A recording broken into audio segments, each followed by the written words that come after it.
Poverty refers to the state of being extremely poor. An individual is said to be in poverty when they lack proper living conditions, amenities which are customary, and essential necessities. Dealing with poverty in each individual country requires political and human will. Political will is obstructed due to corruption and limited finances. People will always need and want more food and resources. As such, given the current circumstances, eliminating global poverty is not a feasible agenda. Differing beliefs about individual responsibility towards poverty has slowed the process of eradicating poverty. Some people believe that poverty is a symptom of societal structure and that some proportion of any society inevitably will be poor. These people participate little in poverty alleviation. These people also urge their governments to siphon funds to other worthy causes. While others argue that the poor intentionally behave in ways that perpetuate their poverty. Overly generous welfare programs provide incentives for the poor to remain poor in order to continue receiving payments and means of support. People are thus demanding for changes in welfare policies to make it difficult for people to receive help. Hence, individual lack of responsibility and people's unwillingness to solve poverty proves that poverty eradication is indeed an unrealistic aim. Overpopulation, a state of having large amount of people but little or few resources and space to support them, is associated with poverty. A country's level of poverty can depend greatly on its mix of the population and agricultural productivity. Highly populated countries utilize more resources to sustain life. Developed countries such as Germany, South Korea, and Japan practice mechanized farming and have high-tech industries. This form of production provides enough food to support the high densities of people in metropolitan areas, thereby increasing standard of living. Bangladesh, for example, has one of the world's highest population densities with 1,078 persons per square kilometers. The majority of the people of Bangladesh engage in low productivity manual farming, which only yields small amounts of food, which adds to the country's extremely high levels of poverty. Furthermore, high birth rates weigh into overpopulation in many developing countries. Traditional rural societies commonly sanction the significance of large families due to cultural norms and assistance for agricultural activities. The government of developing countries often provide little or no support financially for struggling families to revive themselves from poverty.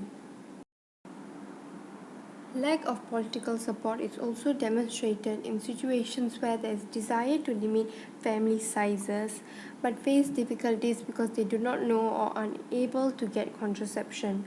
Overpopulation coupled with lack of responses from the government allows poverty to prevail.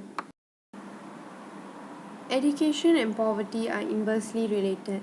The higher the level of education obtained, the lesser the existence of the number of poor people because education imparts knowledge and skills, which is supportive for higher wages.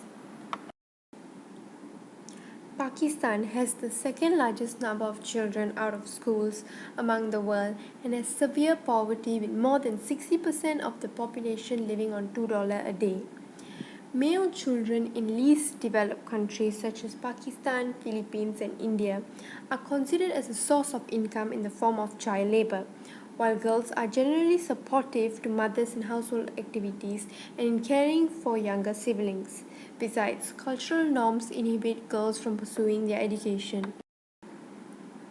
Interruption of education deliberately or unintentionally is an important factor behind youth poverty.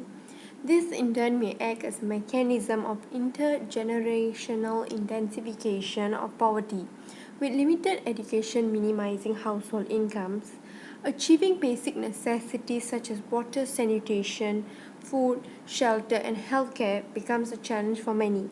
Thus, this negatively impacts fertility decisions and family planning, subsequently worsening living standards.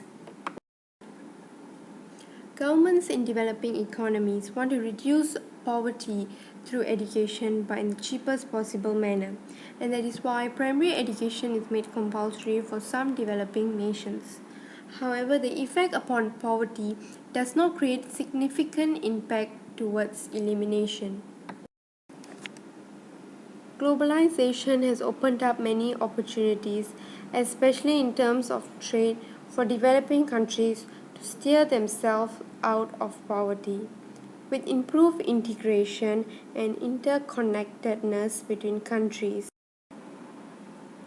trade, especially in the Asian economies, has developed dramatically since the demand for manufactured goods rose. Cambodia, for example, exporters of manufactured goods saw an increase of trade by 18% from 2005 to 2011. Global trade has allowed for large inflows of income into developing nations, and this has resulted in economic growth. As such, there is more finances available to save the poor.